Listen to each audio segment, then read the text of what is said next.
എന്തു പറ്റി സാറേ? ഇതെന്തൊരു കിടപ്പായത്? ഒന്നും പറയണ്ട റൂബി, പറ്റിപ്പോയി. നാട്ടുകാരോ വിളിച്ച സ്റ്റേഷനിൽ പറഞ്ഞത്. ഞാൻ പുറത്തായിരുന്നു, അറിഞ്ഞ ഉടനെ ഓടി വരുമായിരുന്നു. എന്താ ശരിക്കും സംഭവിച്ചത്? ഗോഡൌണിൽ വെച്ച് എങ്ങനെയാ സാറിന്റെ ബോധം പോയത്? എനിക്കെതിരെ ഒരാക്രമണം നടന്നു റൂബി. ആരാ ഇത് ചെയ്തത്?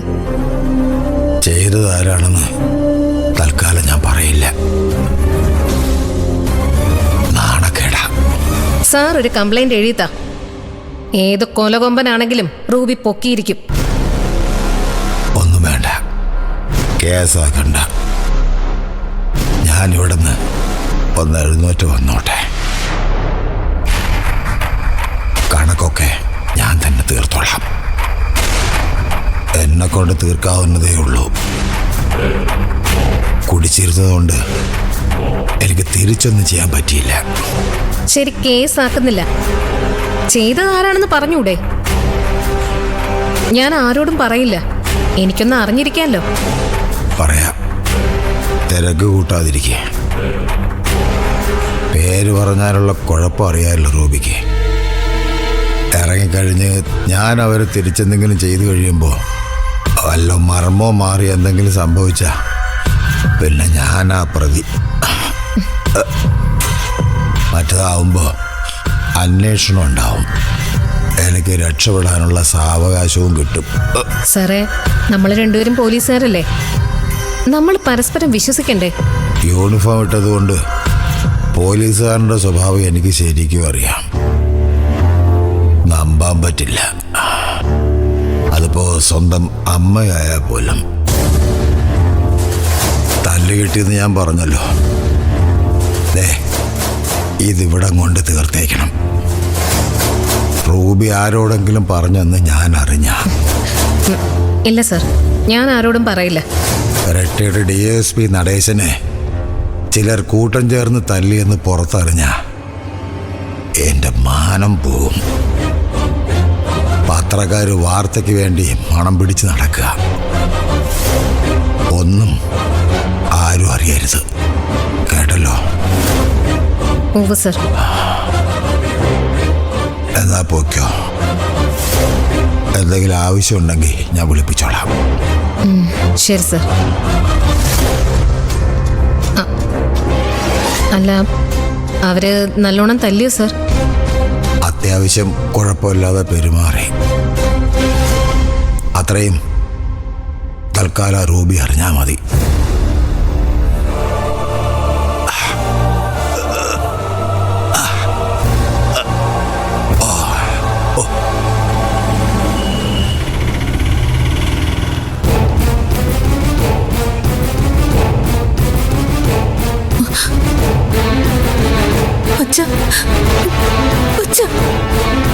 നീ എന്തിനാ ഇപ്പൊ ഇങ്ങോട്ട് വരാൻ പോയേ? പിന്നെ വരണ്ടേ? എനിക്കൊന്നുമില്ല മോളെ. അത് കിടപ്പ് കണ്ടാൽ അറിയാം. എന്താ പറ്റിയ സാറിന്? ഒന്ന് വീണു. കുടിച്ചിരിക്കുമ്പോ വീണാൽ എണീക്കാൻ പ്രയാസമാ. ഭാഗ്യം തലയൊന്നും പൊട്ടാതിരുന്നത്. ലക്ഷണം കണ്ടിട്ട് വീണതാണെന്ന് തോന്നില്ലല്ലോ. പെണ്ണെന്ത് പറ്റിയതാ? സ്വയം കഥകളൊന്നും ഉണ്ടാക്കാൻ നിൽക്കണ്ട. ഞാൻ പറയുന്നത് കേട്ടാ മതി, മനസ്സിലായല്ലോ? അനങ്ങാൻ പറ്റാതെ കിടക്ക്, എന്നിട്ട് ആ ശൗര്യം നോക്കിക്കേ. എടി, ഞാൻ പോലീസാടി. എനിക്ക് യൂണിഫോമിന്റെ ശൗര്യം കാണും. ആ, നീ എത്തിയോ? വീണുന്നറിഞ്ഞു. ലക്ഷണം കണ്ടിട്ട് ഇത് വീണതല്ലല്ലോ. പിന്നെന്ത് പറ്റിയതാ? ഇതാ നിന്റെയൊക്കെ കുഴപ്പം. വായി തോന്നിയത് വിളിച്ച് പറയും. ഞാനൊരു റിട്ടയർഡ് DSP ആണെന്ന് ഓർമ്മ വേണം. അതുവിധം പറഞ്ഞ് എന്നെ നാണം കെടുത്താൻ നോക്കിയാണ്ടല്ലോ. സാർ ഒന്നുകൊണ്ടും പേടിക്കണ്ട. സാർ എന്താണോ ആഗ്രഹിക്കുന്നത് അതേ നടക്കും, അതേ അറിയും. അത് ഞാൻ നോക്കിക്കോളാം.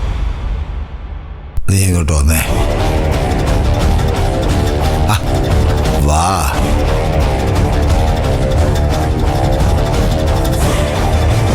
എന്താ സാർ? ഇനി അടുത്തേക്ക് വാ. എനിക്ക് നിന്നോട് മാത്രമായി ചിലതൊക്കെ പറയാനുണ്ട്. പറഞ്ഞു സാർ. ഇപ്പോഴല്ല, ഇവരൊക്കെ പോയതിന് ശേഷം. നീ എന്നെ ഒന്ന് സഹായിക്കേണ്ടി വരും. സാർ എന്ത് വേണമെങ്കിലും പറഞ്ഞു, സഹായിക്കാൻ ഞാൻ റെഡിയാണ്. മോളെ നീ വാ, നമുക്ക് ഡോക്ടറെ കാണാം. അവരെന്താ പറയുന്നതെന്ന് അറിയാലോ. ശരി ചേച്ചിമ്മേ. സാറേ, നോക്കാനൊന്നും ആരുമില്ലെന്ന് ഓർക്കണ്ടേ ഇങ്ങനെ കുടിക്കുമ്പോ? പിന്നെ ഇവളാരാ? ചന്ദ്ര എൻ്റെ മോളല്ലേ? അവൾ എന്നെ നോക്കിക്കോളും. കുടിച്ചെന്തെങ്കിലും വരുത്തിയാലേ എന്നെ പ്രതീക്ഷിക്കണ്ട. അത് ചന്ദ്ര പറഞ്ഞതാ ശരി. എല്ലാവർക്കും അവരുടേതായ ശരികളേ ഉള്ളൂ. എനിക്ക് മാത്രം ഒന്നുമില്ല. ഞാൻ വീണല്ലോ, വയസ്സായി, റിട്ടയർ ചെയ്തു. ഇനി പലതും സഹിക്കണം. സഹിക്കാം, അല്ലാതെ എന്ത് ചെയ്യാനാ?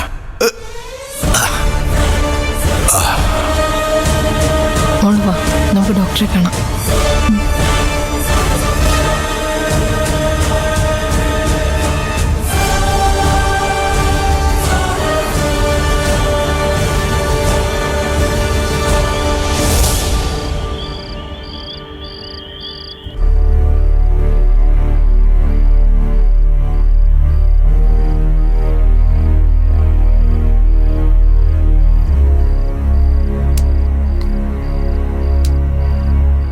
പതുക്കെ.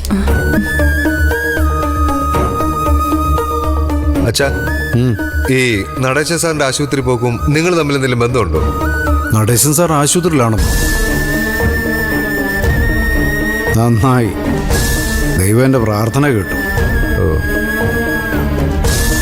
അതിന് ശരത്ത് എന്തിനാ ഞങ്ങളെ സംശയിക്കുന്നത്? അല്ല, നിങ്ങൾക്കാണല്ലോ സാറിനോട് ഇത്ര ശത്രുത. പറഞ്ഞത് മാറിപ്പോയി. ഞങ്ങൾക്കല്ല, സാറിന് ഇങ്ങോട്ടാ ശത്രുത.